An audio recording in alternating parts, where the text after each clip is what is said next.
waqtiga habeenkii aanu sii seexanayno waa waqtiga inteenna ugu badan nafteenna aan xisaabinno qaladaadkii maalinka dhan naga dhacay aanu ka murugoonno ilaahayna subxaanahu wa tacaala aanu weydiisano cumri dharar si aanu isku beddelno waxaanu qorshaynaa habeen walba isbeddel se waagu markuu noo baryo meeshii unbaanu ka misnaa qofku markuu isbeddel naftiisa la doono wax is-hortaagi kara ma jiro naftiisa waxaanan ahayn muuqaalkan maanta waxaan kugula wadaagi 5 qodob oo muhiim ah inaad ku dhaqanto markaad isbeddel u dhaqaaqdo qodobka koowaad waa inaad xaaladaad hadda ku sugan tahay iska beddeli rabto si fiican u ogaato oo na inkirin yacni garo waxaad rabto inaad naftaada ka beddesho tusaale ahaan haddaad rabto inaad noqoto qof wax akhriya waxa ugu horreeya inaad ogaato ay tahay waxa weeye sidaad akhrinta isku tihiin intee ayaa wax akhrisaa mise qof wax akhriyaba ma tihid marka naftaada daacad u noqo xaaladaad iska beddeli rabto si fiican u ogow qodobka labaad wixii tagay ee ku dhaafay ha u soo laamin kaliya qaladaadkaaga wax ka baro oo ka faa'iidayso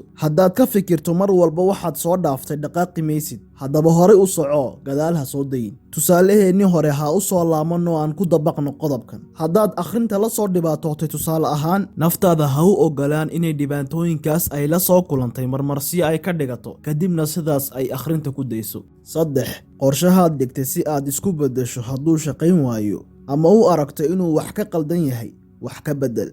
qasab maahin qorsho keliya inaad ku gaadho waxaad rabtid qorshooyinku way kala duwanaan karaan haddaad qorshaysay inaad 2 buug akhriso toddobaadkii tusaale ahaan uu qorshahaas shaqayn waayey dhib male inaad beddesho muhiimku waa inaad joogsan oo wax akhriso waxaa la sheegaa oday indhoolaa inuu guri dabaq ah hor faraystay isagoo sadaqad ka dalbaya dadka hormaraya gurigaas wuxuuna isgarab dhigay loox uu ku qoray indhoolaan ahay ii gargaara muddo kadib waxa soo hormaray odaygaas nin yaqaana sida wax loo xayisiiyo wuxuuna arkay wax yar inaa loogu riday odayga markaasuu lacag ugu daray looxii wixii ku qornaana uu beddelay isla maalinkii ayuu dib u soo hormaray ninkiis wuxuuna la kulmay weelkii uu odaygu ku sadaqaysanayay oo buuxa markaasuu u sheegay odaygii inuu isagu ka beddelay looxa wixii ku qornaa odaygii indhaha lahaa ayaa yidhi walaal maxaad ku qortay looxa markaasuu ku jawaabay ninkii xayisiiska yaqaanay waxaan ku qoray waxaan ku jirnaa xilligii guga ama spring season quruxdiisana ma arkayo qoraalkaas dadkii ayuu ku qanciyey inay odaygaas wax siiyaan